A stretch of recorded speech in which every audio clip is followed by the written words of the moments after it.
And welcome back to another episode of the Invincible After Show brought to you by Agents of Fandom. And this week, I am your host, TJ AKA Fat Thor, and I am joined by my two wonderful co hosts, Sean Mott from Collider and Metalcore Nerds, and also Agents of Fandom, and our fearless leader, editor in chief, TJ Zwarych. And this week, we are joined by an extra special guest, friend of the show, Jam from the alternate timeline. Jam, how you doing, my friend? Thanks for joining us. I'm doing good, man. Thank you guys for having me. I really appreciate this opportunity.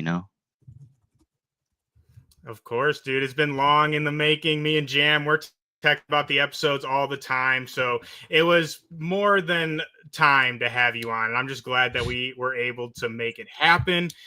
But I mean, fellas, we had a great episode this week. I really, really loved it. I've been seeing some people say it was kind of a filler, but we were kind of talking a little bit before off camera, and I thought it was great. But before we get into the nitty gritty episode or details of the episode, I want to ask you guys, we like to do on some of our podcasts, a little game of what you watching. There's so much great content going on right now. So, Jam, as our wonderful guest this week, we're going to start off with you.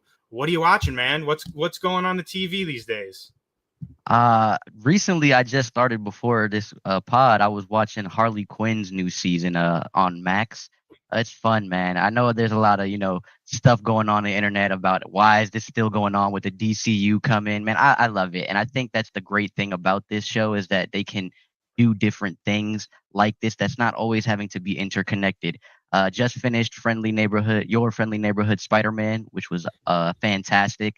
And I know TJ mentioned before pod that Dennis has been on his anime binge lately. Same as well. I am an anime guy, so a lot of anime has been on my watch list lately.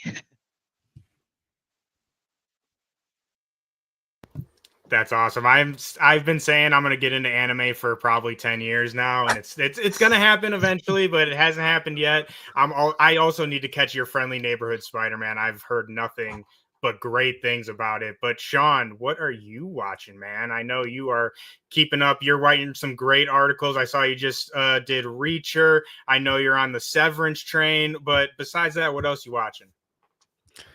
Yeah, a cheap plug for Reacher. My debut review at Agent of Fandom is on Reacher season 3. Oh, look at that. He had it ready to go. Look at this guy.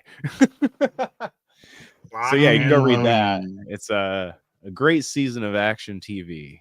So yeah, I also just finished Your Friendly Neighborhood Spider-Man, which was shockingly amazing. I am so kind of dumbfounded of how good that show is, and kind of in a similar way to an Invincible. It definitely tackles a lot going on at once in a very cool way. It's very familiar because we've all seen Spider-Man in so many mediums, especially like our generation. Like we grew up on Spider-Man and have had Spider-Man throughout our entire lives, and a million different iterations, and this one still feels fresh and new while paying tribute to like pretty much everything Spider-Man before, which is insanely impressive and amazing to do. Another great review, Ages of Fandom, this one by TJ, not me, but still great. It's good. It's like the show is great. Other than that, I am currently on my rewatch of Daredevil. I just started season 3. I forgot how insanely amazing season 2 is. So I'm stoked. I remember kind of the show getting better as it goes along. So I'm excited to rewatch season 3 because I haven't watched these shows since they were on. So long time. So I'm stoked to get deep into season 3 and hopefully finish it before Daredevil Borean comes out, of course. And I watched The Gorge on Apple TV Plus, the new Scott Derrickson movie with Anya Taylor-Joy and Miles Teller. I saw the thumbnail on that, and I was like, I don't know about this. It's like a really cool premise. That kind of tells me what I need to know.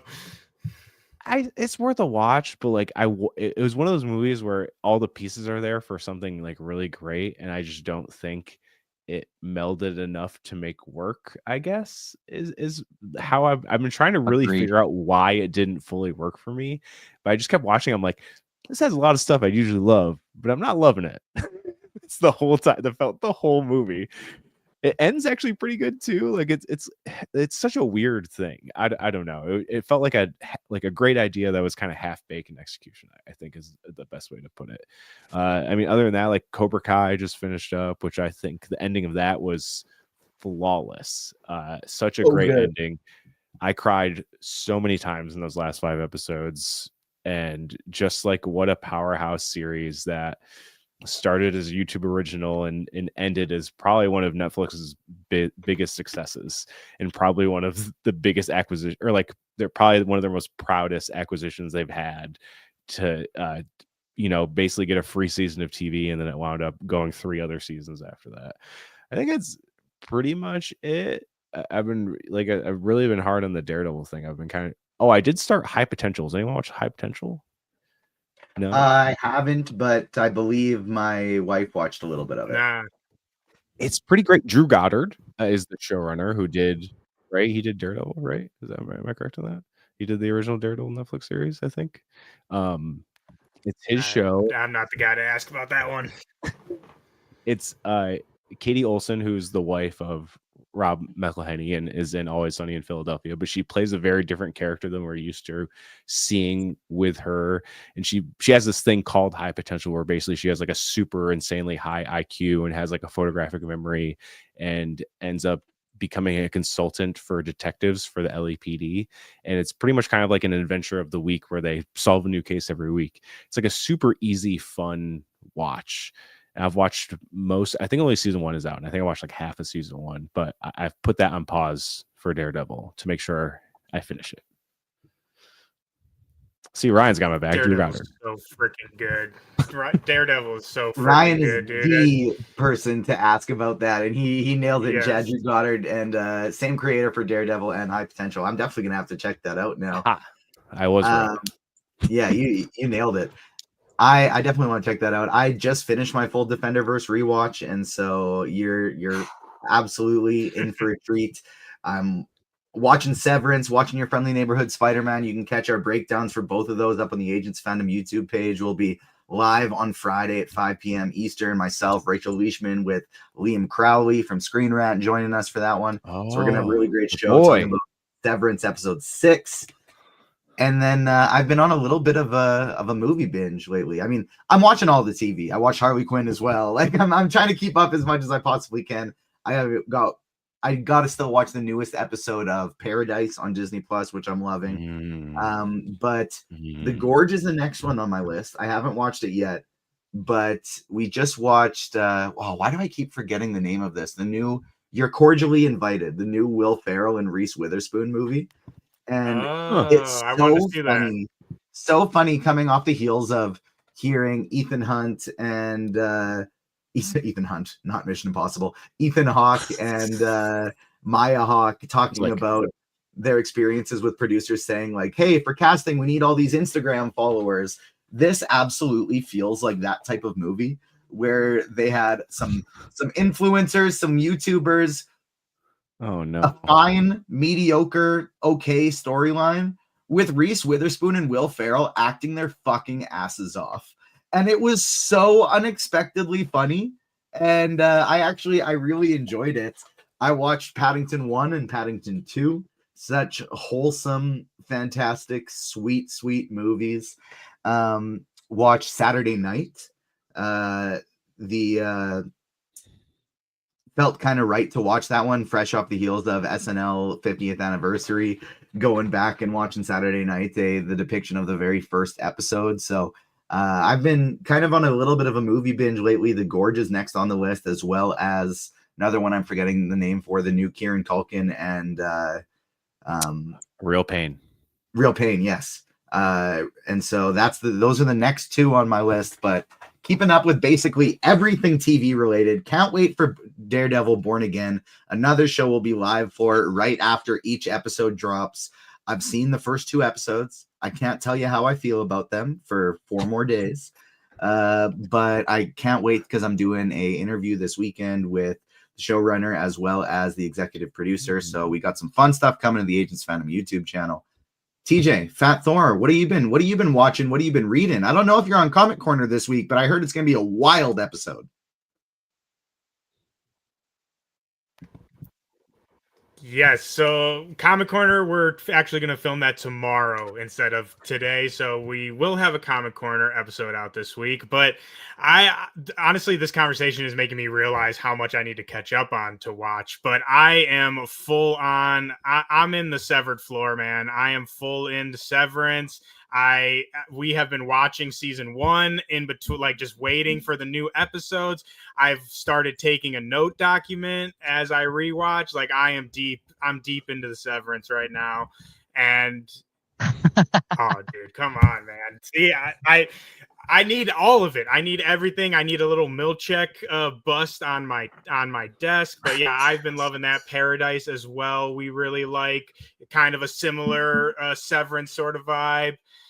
And then other than that, I'm just like I'm reading Invincible, man. I've been reading Invincible so much. I just read a bunch of Blood Hunt. I just did an article on that, so I went through all of that good stuff. But I mean, like I said, Invincible, baby. Invincible. That's what it's about. We're in the Invincible season. That's what we're here to talk about. So let's get into this episode. I mean, we kind of talked a little bit about this before we started, but let's just start with our basic thoughts. I already kind of gave my thoughts. So, Sean, let's start off with you. What did you think of episode 5 of Invincible? Another awesome episode that ties back a big plot thread from season 1, which I really enjoyed. And I'm very intrigued. I know we're going to talk about it. I'm very intrigued by the Order and the future of the Order and what it might entail for the future of the series as a whole. I don't know if they'll get to it this season. A part of me feels like no. I think there's bigger things coming that'll just, I feel like it's like a Lizard League thing. You know, remember how Lizard League was so like hinted so small and then it paid off in a very, very big way last season. I feel like the Order is going to be something like that. I am very curious because obviously I've only read a little bit of the comics, so I have no idea who any of those characters are at all that were involved, but they all look very interesting. Upon rewatch this week, I was like trying to look more closely into them and be like, I wonder who these could be. And you know, like I have no idea if all of them are comic related, if some of them are new. I have no idea. You can tell me later if you want. I don't mind. But another great episode that exemplifies the importance of Eve in Mark's life, and I love that. That has been my favorite part of the season, honestly, is seeing the support system that Eve has given Mark and taking such a weight off his shoulders. And it was cool. Like we've talked about this in previous episodes of how like adult these relationship conversations happen within the show. We saw it with Mark and Amber, and we're seeing it tenfold with Mark and Eve. And damn, like I'm just so impressed with the maturity they handle in these conversations between each other. Because, and like I've talked about before, it's like a lot of media doesn't have that. I know it's starting to get a lot better, but there's so many things with just dumb miscommunication that leads to problems that don't really need to happen. And I think there's enough problems happening in this series that doesn't need to be there. So I'm glad they take the time and the effort to make sure that these conversations and these relationships are done in a mature manner to like instill that these are going to last the test of time. And it's going to be a really big rock for Mark to lean on going forward, no matter what comes his way. Because there's a lot coming. That's pretty brutal. So I'm glad he has Eve there with him. It's nice. But yeah, great episode. Loved Mark fighting a dragon. Who doesn't want that? Who doesn't like dragon fights? Yeah. Exactly. Fighting big ass monsters, that's what we're all here for. But I totally agree with you. The stuff with Eve is probably some of my favorite stuff. And Sean, we've talked about this a lot of times. I feel like in previous seasons, we've seen that with Debbie and like how Debbie is his support system. But now as Eve and his relationship grows, Eve is kind of stepping into that role. And I really love that. Jam, what did you think about episode 5 of Invincible? Did this hit for you? Was this kind of a slower episode for you? What'd you think? It hit for me. Kind of to Sean's point. I mean, dragons, big monsters. Like I felt like the Hulk when I was like, "Oh, big monster!" You know, like that's was how I was feeling watching this episode. I also loved the the street level stuff. It felt like, like dealing with like how the Order is obviously like a world crime syndicate, but it hit closer to home with Titan and his family basically being threatened. So I felt like just to have him trying to take care of his neighborhood or take care of his city, his town, and then having this overarching bigger threat that he doesn't even want to be a part of. I felt like that hit really close to home. And I don't know, it felt really good. It felt fresh. Big monster. You can't go wrong. It was great. I love that it was like a slow down too from everything else that we have going on or we knows to come. It was more so like a episode that we can kind of bring it back to earth, Definitely. And they did a lot of really interesting things with Titan in this episode that I really hope that we get to explore him a little bit more in some future episodes. Tej, what'd you think of this episode? Interestingly enough, we were just talking about Paradise in the chat and on Whatcha, and as we're talking, it just got renewed for season 2 on Disney Plus. So shout out to our Paradise fans, already renewed for season 2. Love to see it. I love this episode. I'm with you guys. Like, big monster, big dragon, cool action sequences. That was all great. But really, the heart of this episode for me was all the Adam, Eve, and Mark stuff. Like, Eve and Mark together makes me so happy. Sean, like, you talked about it, and we've talked about it so much on these shows. It's like a pet peeve for both of us when they do the whole miscommunications trope. And the whole plot is that two people are just not on the same page when they easily could have been. Maybe it's the trauma of growing up watching One Tree Hill and the OC and shows like that, where that's just the entirety of the story half the time. But I love that we're not getting that with Eve and Mark, and she is just like they're the perfect support systems for each other because they just get it. And I think Eve is developing into my favorite character in this series. And I just, again, maybe it's some PTSD of being a Spider-Man fan where Invincible and Spider-Man remind me so much of each other, but Spidey's never happy. Peter's never happy. He doesn't get his happy ever after, whether it's MJ in No Way Home and having her forget about him, whether it's Mary Jane in the comics and getting infiltrated by a guy named Paul and all these other things getting in the way.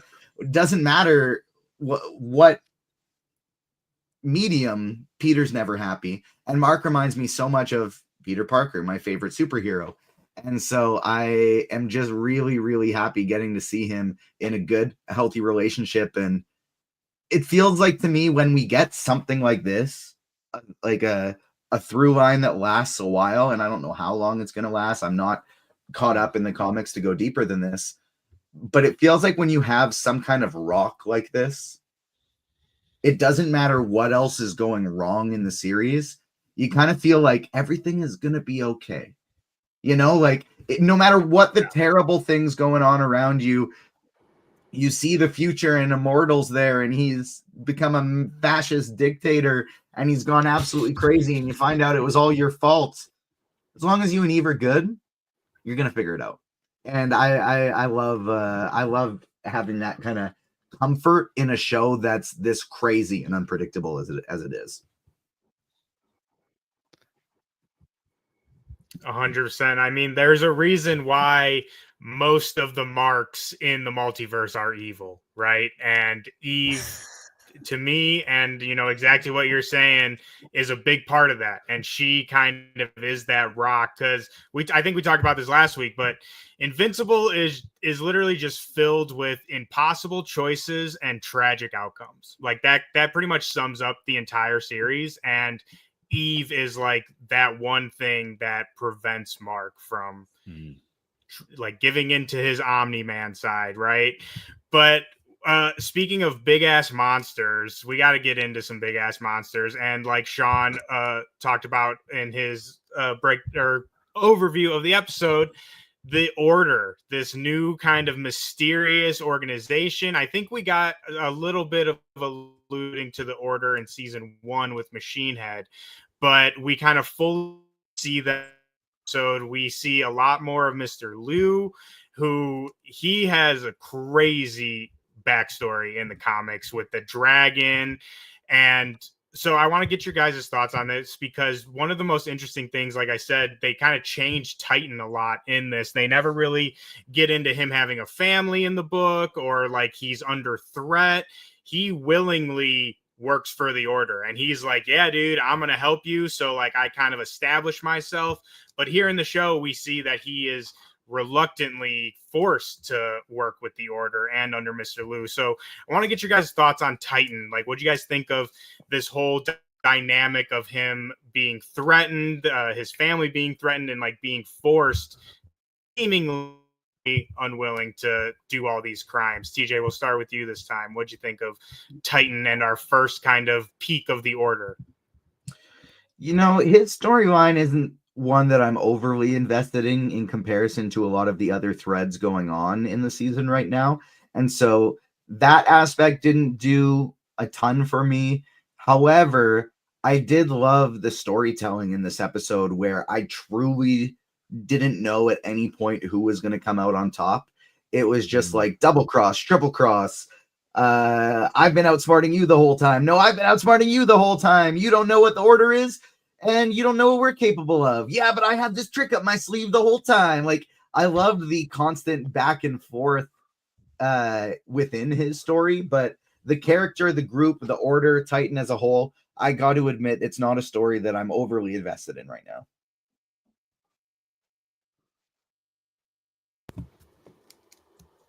Yeah, it's definitely, sorry, you cut out for 1 second, but yeah, it's definitely, even in the comics, it's kind of a backstory, and most of the stuff with the Order actually happens in the Guarding of the Globe series, which follows the Guardians of the Globe, and they are basically kind of the main villains of that. But Jam, what did you think of? You've read the comics, or at least most of them, so you kind of understand how they changed Titan. So what did you think of this change? Did it kind of make Titan a little bit more relatable for you?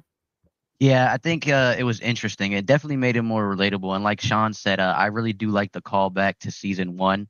I think more so, I think I understand what TJ is saying. I could, like, you're not really invested in this character unless you just like the character. You know what I mean? Like, and I think with what they did, I'm more so wanting to see where they go with it, opposed to how it was in the comic. You know what I mean? Like how it didn't have that much love in the comics. So that's really where I'm at with it.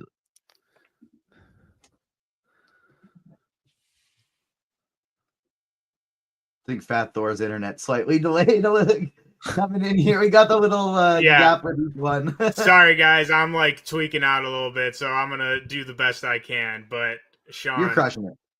Oh, thanks, man. Thanks, dude. Sean, you got any more thoughts on the Order and Titan and all this street level crime? Yeah, you know, this like Titan storyline is kind of like giving all of us Defenderverse like psychos the payoff for what we could have got with Luke Cage after season 2. I feel like this is Robert Kirkman giving us redemption for that never happening, which I guess reports saying maybe they will continue. I don't know. We'll see what happens with that. But it really does feel like he's definitely like, I mean, his powers are very similar to Luke Cage in a lot of ways. It seems like he was based on Luke Cage for sure. But he is a very, you know, he's doing whatever takes necessary to take care of his family.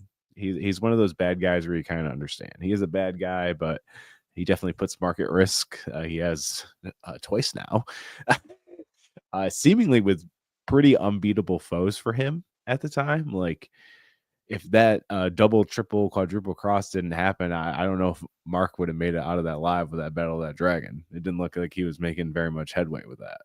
So I don't know about that. So it's good that Titan had a plan with that, because Mark definitely would have been dead. I think possibly. Well, I don't know if he actually can die. I guess he has gotten beaten up a lot, but I guess I mean Vilgemites can die, so I guess he could die, right? I would imagine. But yeah, I mean it's kind of like what TJ said. It's like a cool, nice. It's not like I'm overly invested in the storyline, but it's a cool, small, intriguing new thing to add to the series, that especially after TJ pointing out that, oh, it's this like side comic, it isn't even really in the main comic through line. I feel like Kirkman probably has a better idea what to do with it in the series, and they might capitalize on it a bit more, especially because it doesn't seem like the Guardians of the Globe know and or care about them at this point. So again, kind of what I said before, I'm intrigued to see what future things this is setting up, because I definitely think, as we've seen in this show, I don't think things are put in there for no reason. I think things are put there with a very distinct idea going forward and how it's going to pay off and how it's going to keep going. So I am definitely very stoked to see what the rest of the Order. And I was kind of just doing a little research on the Order, and some of their power sets are kind of wild. So I definitely would like to see more of them in action, because we've only seen like a little sample size comparatively to the rest of the members. So and obviously Mr. Leo's not dead, so I'm sure that dragon's coming back. And ooh. I have a fun question for y'all. Do you think they would do a Guardians of the Galaxy series? I don't know about a Guardians of the Galaxy one, but I mean, Guardians of the Globe. Oh, sorry, yeah. Sorry, no, I you might have even said Globe. I might have messed that up too. I don't know, but I don't know about Guardians of the Globe, but I do know, another chance to give a quick plug, that I did just talk to Simon Rasiopa and Robert Kirkman. You can find the interview up on Agents Fandom YouTube page, and I asked them, like, if you were to do a spinoff, who would you want to do it with? Kirkman's first choice was Rexplode, but Simon Rasiopa, the showrunner, gave a very interesting comments about potentially wanting to do an Immortal spinoff, which you just go like way back, tell his origin, show the many thousands of years he's lived. Oh, that's awesome. That's awesome. Sean, honestly, what do you think? It would have been Guardians cool. of the Globe spinoff?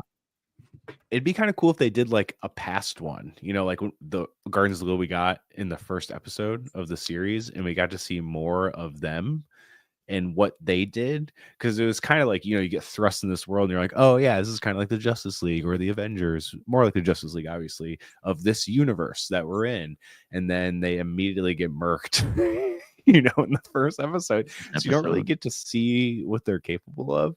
I know there's been kind of a couple flashbacks showing, like, and now we saw when Omni-Man came to Earth and everything like that. I would think it would be cool to do that, but I would be interested to see if they would do any spinoff series other than kind of, we got that Adam Eve special presentation. And like I think I said last episode, I was like, I would love to see any more Invincible content. So if they decided to be like, oh yeah, let's do this spinoff series on the OG Guardians of the Globe, how they formed, who they fought, who was their big nemesis before Omni-Man came and took care of them. And that'd be cool to see, honestly. Like, and it doesn't really take away from the main storyline. It kind of just adds some nice backstory that we don't know. So that could be cool. I don't know. You bring up Robert, call me. I got though. ideas. You bring up a good point, like with a special presentation. That's the only reason I even asked the question, because, like, to Thor's point, with it happening in a side story, which is the Guardians of the Galaxy, Guardians of the Globes in the comic, that could easily be like a special presentation or a movie or like that they do on Amazon Prime, just to get that story out and then still continue with the Invincible. So that was the only reason I asked. It would be something that I think us as fans would appreciate, like that too. I like it. Fat Thor is back in action. I do believe, just so you know where we're at, it's the perfect time to talk about a little multi-Paul.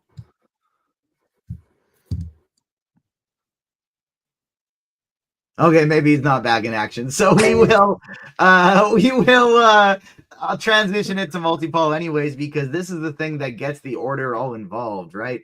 Titan doesn't give a damn about going to rescue him, but the Order wants to get multi-Paul out of there.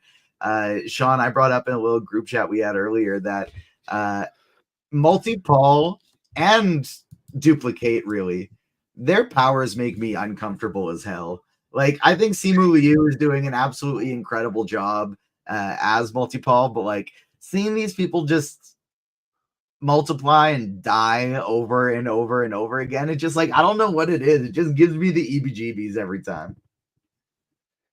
Yeah, I don't know. Like, I have questions about their abilities. Like, does it hurt when their copies get killed, do they feel it? It's obviously they control them, or there's some sort of weird hive mind. So that scene where he's creating so many copies just to like burst them and burst open the door, I was like, this is so messed up. And then when he tries to do it to get out of the like restrictor collar and stuff, I was like, oh God, what? Oh, like it is very kind of like body horror-esque, and it's cool they can lean into that. I mean, obviously Robert Kirkman is he's not shy of the horror genre as a whole, you know, so it makes sense that he kind of has these elements ingrained into the series and stuff.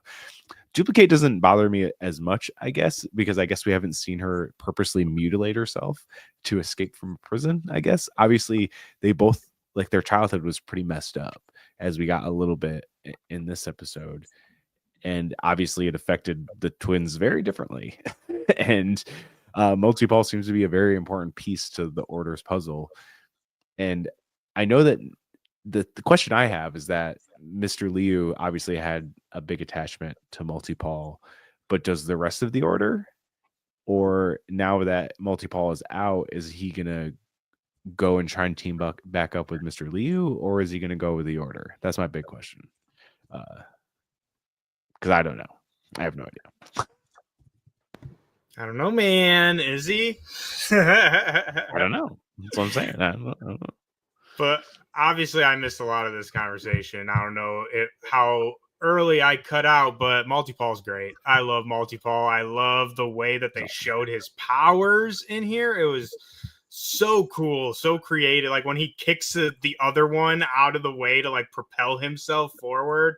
I mean, just awesome stuff. But I do want to say very quickly to your point that you just brought up, Sean, is like they could change this, especially since they obviously kind of gave Multi-Paul a little bit more of a showcase here in this episode. But really, like every member of the Order has like their own organization. So like Mr. Liu, he controls all the crime in Asia, and he operates from New York though. So Multi-Paul is like it's like his personal assassin. But then, you know, like Machine Head, before Titan took over, he controls all the crime in New York. And they're basically, they control all crime all around the world. So while they're like very shady and like they're not, a lot of people don't really know much about them, they're probably the biggest threat that threatens Earth. Like obviously we have, you know, the Viltrumites come in, but like constantly on Earth, like that's why, you know, they're big with the Guardians, is again, they're like the biggest threat that's kind of happening, like you said, on the street level. Interesting. But did you guys talk about Eve? We talked about Eve and them, but I want to talk a little bit about them having breakfast all together, and also like kind of lean into after that the Oliver little scene with Oliver and his friends skateboarding, because I think all of that kind of really hits to these themes that we talked about earlier about, you know, Eve and Mark's family kind of really being that rock and how that's highlighted. And I also feel like it kind of highlights a theme that we talked about last week, in the sense of how pretty much everyone, whether we're talking about Titan, Eve, Mark, Oliver, like, or even we see this a lot with Rexplode and Shrinking Ray, is like everyone's like trying to have a normal life, but finding that that's impossible. Like Titan thinks that if he can take out Mr. Liu and Machine Head, that he can have a normal, semi-normal life with his daughter, but like that's obviously impossible. And so I really think that this kind of scene with them at breakfast, because in the comics they just leave, like they wake up and like they're like, oh, we can, you know, Debbie can't see Eve or whatever, and they just kind of leave. So again, I think this really highlights that. So Sean, we'll start with you on this one. What did you think of all this, again, kind of exemplifying this family unit that Mark has? It's nice. It's heartfelt. It's cute, and it is super funny that like he makes Eve go outside and like ring the doorbell like she's coming over early in the morning, when Debbie obviously knows what's going on. She was a teenager once, so she knows what's up, which I think is just super funny and hilarious, and such a young adult thing to be like, we need our own place, so we have to deal with this. And to add to the Oliver stuff, it was kind of a nice surprise to see him acting like a normal kid, especially after what we've seen him do this season. You know, when you're kind of like, I'm terrified of this little dude. And now you're kind of like, oh, he's kind of like a normal kid. That's nice. So it makes like you have this complex feelings about Oliver, which I like. It definitely makes you question what's going to happen when shit really hits the fan. So it makes me more intrigued about his character. Obviously, he's a kid. He's a very powerful kid that's also fully alien from two different species, but still, he's a kid. So it was good For to see him now. do kid things. Yeah, I mean, yeah, he does grow up very fast. So I'm sure he'll be like Mark's age in like a week or something. Yeah, I'm interested to see if we'll see him grow in this season or if they'll leave that for next season. But they're definitely making Oliver like more likable for sure. I think if they went how he is in the because I mean, Oliver's a freaking little psycho, man. Like I mean, not that he doesn't necessarily redeem himself, but he never once like he's basically like, dude, I hate humanity. Like, humans are gross, they're disgusting, I hate them, their lives don't matter. Like, he never exceeds on that point at all. But Jam, what did you think of this added scene of like Oliver making friends again, which is very different than how he is in the book? I think it's one of my favorite this episode, specifically for that reason, because it's so different. It humanized him. To Sean's point, I mean, he's an alien from two different species. He's not human at all. And so to humanize him as just this kid that wants friends or wants some aspect of a normal life, like, it really made me look at it like, okay, where are they going to go with this specific character being so different than his comic counterpart, at least like on a personality wise? Because like you said, in the comics, he wants to destroy all of humanity at this point. Like, he's Nolan Jr., like Omni-Man, you know, for real. So Literally, yeah. It's very refreshing, to say the least. Yeah, like I said, he's freaking nuts in the book. But Tej, same question for you, but I'm gonna add on a little bit more to it.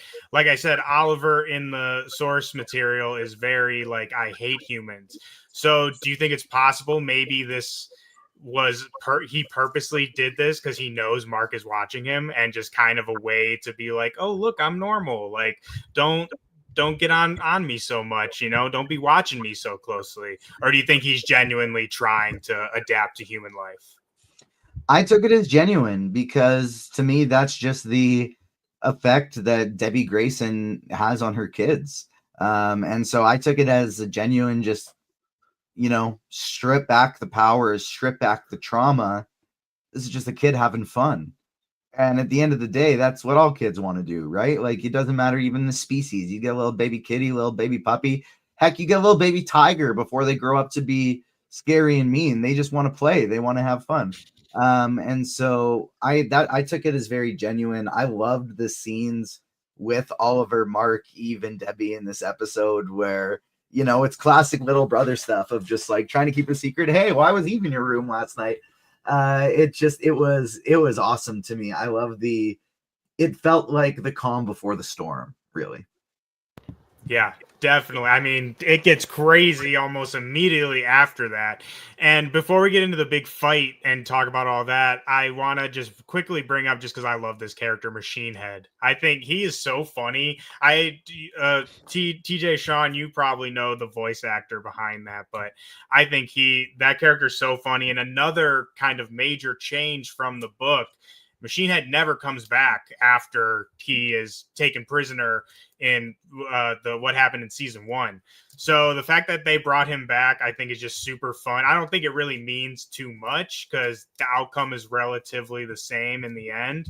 But yeah, what do you guys think of Machine Head? Are you guys glad he's back, or just kind of a, you know, whatever character for you? TJ, I'll start with you first.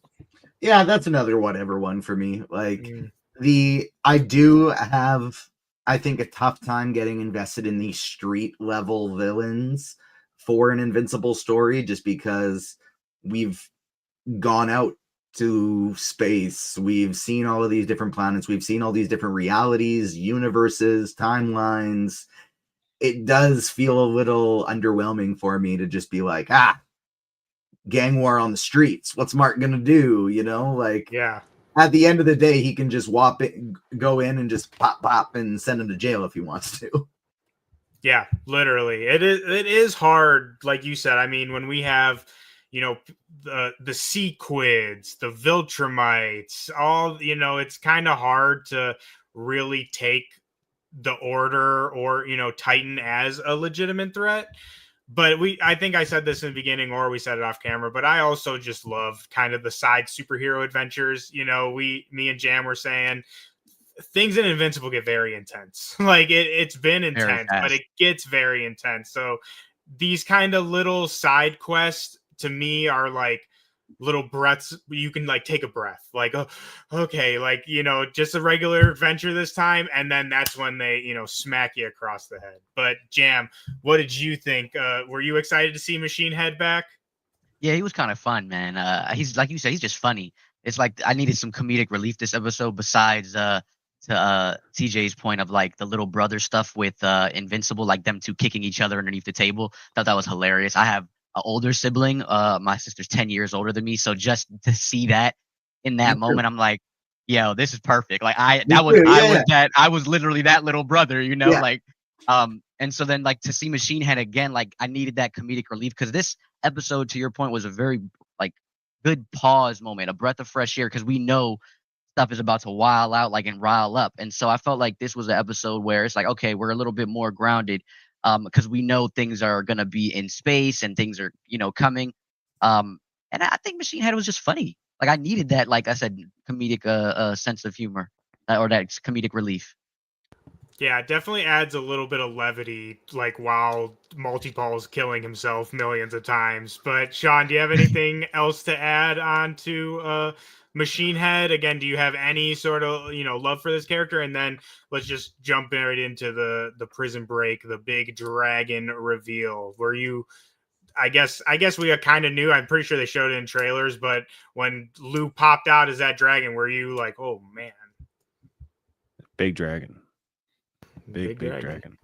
Big guy. The Machine Head stuff, I think he's fun. He's a funny character. Like I said, I like how he's funny, but he means business at the same time. Like even the last altercation between him and Titan, he's like, never cross me again, or you're dead, basically. And I was like, fair, fair statement. But the dragon battle was sick. It was so awesome to see Mark and Eve team together in a battle. Like obviously we've seen them fight together before, but now fight together as a couple. I feel like it's reached a new height of like trust and teamwork together. Like her sick, like Iron Man-esque thing, and where she makes herself like basically like a wrecking ball that Mark whips at the dragon. I thought it was just awesome. Her powers are so cool. It's like basically like the Scarlet Witch unleashed. You know what I mean? It's like like the ultimate Scarlet Witch that we've Scarlet Witch with Phoenix and Starfire, Green Lantern. Like Green Lantern. She's undoubtedly the most powerful character in Invincible. Like no one's even close. Even the Viltrumites for sure. Which makes me excited to see her fight some Viltrumites. Spoilers. You don't want to give me spoilers, brother. No, I'm not going to say anything of why. I'm just saying, like, just to what Sean said, like, not even going deeper than that, just her base power set of she can manipulate all matter and create basically anything. She can turn anything into something else. Like she is just so OP. And to your point too, Sean, it was just so cool seeing them like fight together. I feel like we don't really get that often, and it just goes to everything we've been talking about with their kind of relationship together. Eve getting a little bit more of urgency in the relationship and in the superhero stuff. Something we forgot to mention was they created Invincible Inc. in this episode. Again, Eve really taking initiative to what am I trying to say? Like they're not working with Cecil anymore, right? So like she's taking the initiative for her and Mark to go out on their own. But Jam, again, this fight was a little chaotic, I think. There was a lot of moving pieces. And to what TJ was talking about, this person double crossing this person and then this person double. Did you find that this fight was a little, how did the pacing hit for you? Was it a little clustered for you, or did that just add to the tension of everything? I think it added more to the tension for me. Like even just the cut scene of like Adam Eve trying to put all the villains back in jail and then her fight with Multi-Paul and him getting away. Like those little cuts in between the fight of while they're fighting also made it like the stakes felt a little bit different because you got, Mark and Eve basically dealing with this dragon, but then Eve breaks away to try to put the all the villains back in jail. But then it goes back to Machine Head breaking out of jail, and then you get Titan and Isotope dealing with, so it just felt like all of these pieces like gelled well together, almost kind of like Infinity War or an Endgame. Not saying those stakes, but how it just blended, each scene blended really well together. Yeah, I totally get that. And the reason I asked this is because, again, in the book, this fight happens very differently and it's very quick. Like Titan literally is just like, peace, I'm out of here. And like Mark fights the dragon for like 2 seconds. But TJ, what do you think of this big battle, the Mark and Eve team up, and also Multi-Paul's escape? We find that Multi-Paul actually has, which that I feel like something a lot of people aren't thinking about is he told Kate in last episode like how he tells her to always keep a 0. So along with your thoughts on the fight, do you think that Multi-Paul has a 0 somewhere, or was this the original Multi-Paul that was in prison? I think this is the original that was in prison, but he still probably has, I don't think the one he has locked away in a closet somewhere is necessarily an original. I think he probably tries to not think about that one as much as he can. But I was glad he gets out. Give me more Simu Liu in this universe. Hopefully I don't have to see Multi-Paul squish and kill himself through walls to escape anymore because it just freaks me out. But give me more Simu Liu in this series. I'm good with it. And the action was fun. The action was great. Anytime I get to see Mark and Eve team up to fight a big dragon, I'm down. I'm game. Going back to what you said at the beginning of the episode, of you heard some people talking about this was maybe like a filler type episode where, one, I don't necessarily view filler as all that bad, especially when the episodes are as long as this. If they were 30-minute episodes, I would have a bit more problem if the plot didn't progress very much in one of them, since there only are 8 episodes. But since they're an hour long, I think it's totally fine. And it was very important character development. Like, we really get to see the growth within Eve and Mark's relationship and what they mean to each other, how they solve problems together. You need a setup like this to show that, like, when they're firing on all cylinders working together in the future, it's because we've had these moments of their growing pains. 100%. And something I always like to highlight in these episodes, especially with an episode like this, because this episode really impressed me, because they're flipping through like 5 or 6 different issues. But honestly, to me, this episode almost felt like the most streamlined we've gotten through the season. Like it to me felt very kind of focused on Titan, the Order, again, this street level stuff, whereas other episodes were kind of, we're with Eve and Mark, and then all of a sudden we're in space with, Alan and Omni-Man, which, again, that's not a bad thing, but it's just, it's so impressive how they are able to weave different storylines together and make it so cohesive. So I just always like to really highlight that and, give praise where praise is due. But we really end off on we end this episode off on I think this whole episode hits the same theme that we continuously are bringing up of Mark and his family. And like Sean beautifully brought up, how Debbie has such a massive impact of why Mark is the way he is, and I think adds to this new scene of Oliver that we see. And me and Sean have talked about this exhaustively at this point, but how Debbie has such a bigger kind of role and spotlight in the show, and I'm really hoping that that's kind of where they're going with this new Oliver twist, is showing how Debbie, like giving him a little bit more of Debbie than he had in the comics. But TJ, we'll start with you and go around. What did you think of this just kind of more intimate scene of Mark and Debbie. I think we all are in agreement of what we've talked about today, that these are some of our favorite moments of the episode. Canadian Jewel, Sandra Oh, any time we can get more of her, I am absolutely thrilled.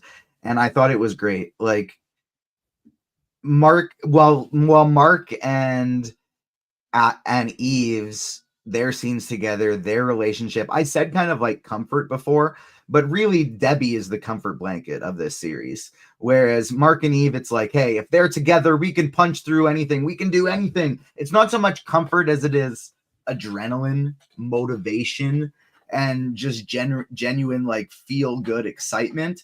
Whereas the interactions with Debbie, she's just such a friggin' great mom. You know, it's like she's holding everybody down no matter what is going no matter what is going on around her. And it's just really refreshing to get to see like her interact with her boys and have her, most of all, have her have an impact on them. You know, when it's her just saying, hey, you guys should be doing this, and Mark's like, oh, mom, I'm a superhero, you don't get it. I don't like that. It's like, it's, yeah, whatever. But like when they have these actual moments of like, oh yeah, this is why this Mark isn't a conqueror, a world destroyer. He's good. He's a hero. And it's because of Debbie. So it's so important to get those moments. I couldn't agree. I couldn't have said it more beautifully myself. Jam, what do you think of? Because again, this is another added scene, and you know how Debbie is in the comics. So what did you think of this scene? Did it again really just kind of highlight all these things for you? Yeah, I just like that we're getting more of her. I just like that we're getting more of her. Like again, it brings a little bit more of a grounded and emotional aspect to these characters that are dealing with larger than life like issues. And I feel like as young men, most of us have had that combo with your mom or your parent in some way, like, and you're like, oh, like I don't want to talk about this, like I just thought that was hilarious itself. So I don't know. I think that I just love we're getting more of her. It's fun that we're getting more of her than we did in the comics, and like TJ said, really seeing her impact on these characters, on her family, because it's not just. I don't even think Oliver and Invincible, like Mark, I think she's having an impact on Eve as well, with Eve's whole family, life and how Eve was raised and things like that. So to see her be so accepting, like, come have breakfast with us, Eve is like, oh, like, like she's like taken aback. Like, so I don't know. I appreciated that a lot. That's a really great point, Jam. Something I didn't really realize, but yeah, that's a great analysis of that. Because I actually just watched this for the first time. I think 2 days ago. I just watched the Adam Eve special. I've read her origin issue, so I know her origin. But that was really great. But I think, like you said, Jam, it really highlights, people who have seen that know that her parents aren't the coolest people. So I really do love that, and something I didn't really think about. But Sean, do you have anything else to add about Mark and Debbie? And then also, I think you guys may have hit this already when I got lost in the void, but the Order. So the little tag of the New Order, Machine Head is now, supposedly heading it. Do you think we'll see them again? Or again, I think you guys might have talked about this, or do you think that they might save them for a potential Guardians of the Globe spinoff if that ever happens or sees the light of day?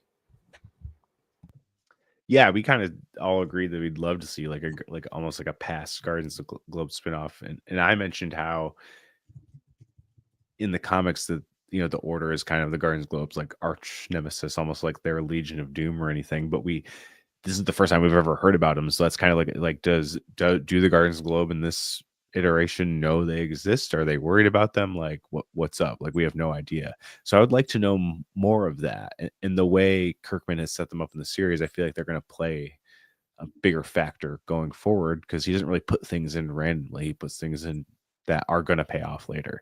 So I'm excited to see that happen. And as far as the Mark and Debbie stuff, is great. Some of the best parts of the show, honestly. I think it only adds to the nice feeling that you get with the Adam Eve and the Mark stuff combined. It's just like a nice feel good stuff full of a show that also had a dude killing copies of himself. So it's a nice balance, I think. I'd say, yeah, good balance. Kirkman knows how to do a good balance. TJ, next time you talk to our old friend Robert, you got to ask him when we're getting the Debbie special, because I think the fans need that. We crave it. But that brings us to the end. Hey, I'm still working hard on getting him on one of these live shows after Invincible. He told me in person, he said, hey, if it works for my schedule, I would love to. And I've been working with the Amazon people, and we're just trying to actually coordinate through emails, find a day that works, but nothing yet. But I'm still trying to make it happen. That would be freaking crazy. Well, we got 3 episodes left after this, so the clock is ticking. Kirkman, come on, man. We would love to have you, but as Jam, you've read all the comics. We have seen the next episode, but we have not seen the last 2 episodes. So, not necessarily like what do you guys think will happen, but I guess, what do you hope to get from this season in these, like, what do you guys hope to get from these last 3 episodes?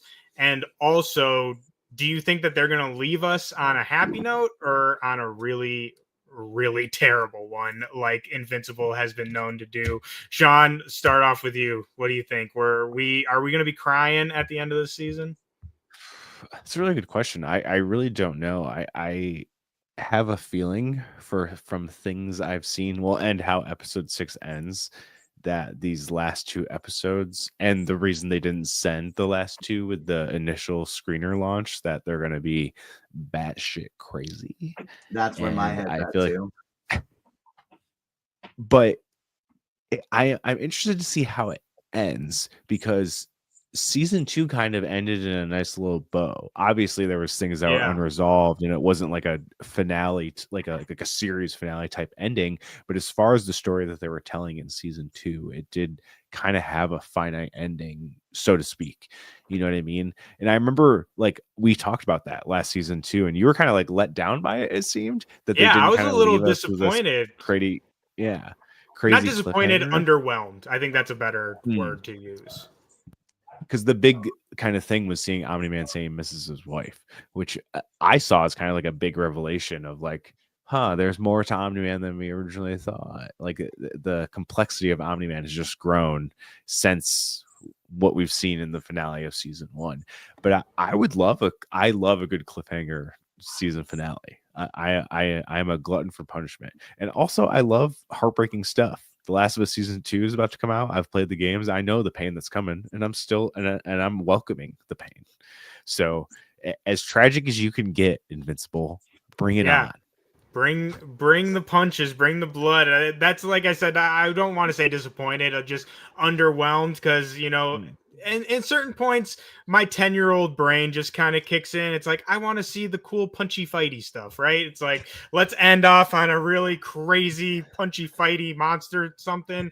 So I really hope, I just love this show. I'll be happy with whatever they give us.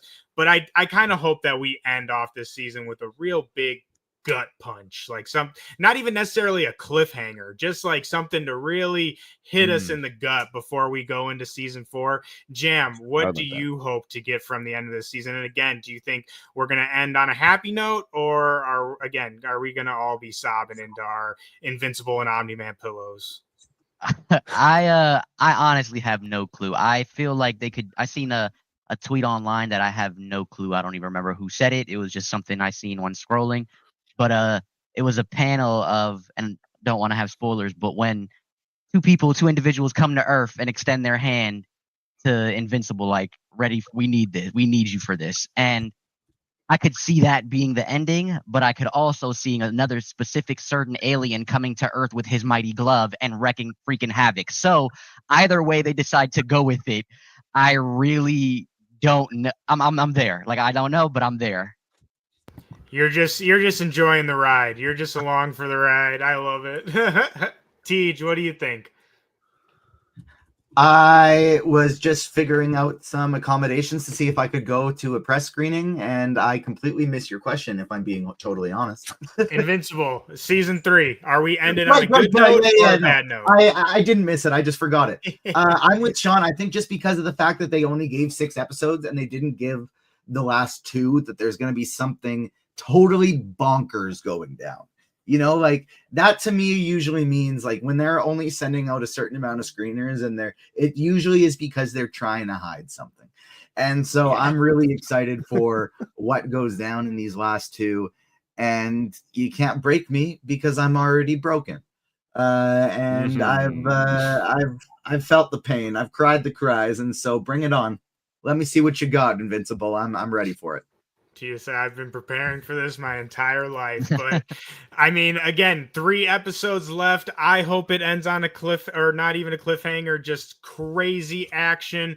And as you all know, we are going to be here for every single one. We are going to be live after every episode. Only 3 left. And who knows? Next time you come on, we might even have Robert Kirkman on. So that means you absolutely have to tune in. And before we get out of here, we got to know what everyone's doing. Everyone is doing some great stuff. Jam, as our guest today, let the people know where can they find you? What's going on the alternate timeline? I do want to shout out and highlight that you just did an amazing article about Captain America and Sam Wilson, and I urge everyone to go check that out. But again, let the people know where they can find you. Yes, sir. Jam session on all platforms. Over there with Dennis on the alternate timeline, writing some articles and doing some YouTube content. I also have my own podcast underneath the alternate timeline, which is my YouTube Jam Sessions, host of the Jam Pod. Just talking about TV shows, movies, games, and things that I'm reading. Basically, all of the stuff that we know and love. And you guys could check us out there. My stuff, Jam Session, and all of the alternate timeline. Go give him a subscribe, everybody. Jam, I love Jam's content, and he's just obviously a great friend and a great guy. And Sean, our friend, we love him. What's going on, man? What do you got coming? Plug yourself. After a few week hiatus, the Metalcore Nerds podcast is back and going strong. Just dropped a Severance episode, and if you're not familiar with Metalcore Nerds, each week I have a guest from usually the music community, and they get to talk about the pop culture stuff they love instead of talking about the million questions they get asked every time they get interviewed for something. So it's a fresh thing to see a lot of your favorite bands in the kind of, metalcore, emo, pop punk subgenre, and see what they talk about, things they love. So you can find that on all podcasting platforms of Metalcore Nerds, all social media at Metalcore Nerds, really easy. You can find my articles at Collider. I'm writing about TV there. So lots of Severance, probably some Reacher coming up, probably more Invincible. Definitely will be pitching a whole lot of Daredevil once that comes out. I've already written a few Daredevil pieces before the series even come out, so you can go check those out. Just search Sean Ma on Collider.com. You can find my articles there. And now on Ages Fandom, again, did my Reacher review, and more reviews coming to be determined. There's also, I want to shout out really quickly and highlight for you, Sean. Also, go check out Sean's band because they absolutely freaking rip. Oh, thanks. And you guys are awesome. So I want to highlight that as well. And TJ, again, we have shows for everything. We got so much going on. So plug ourselves, plug what we got going on in Asian Fandom, and take us out. So now finished, but you can still find our every single episode breakdown of Your Friendly Neighborhood Spider-Man for episodes 9 and 10 for the finale. We just had on our friend TCR, Thomas Carter Rochester, as well as Jam's co-host Dennis from the alternate timeline. So you can check out our Your Friendly Neighborhood Spider-Man episodes up on the Agents Fandom YouTube page.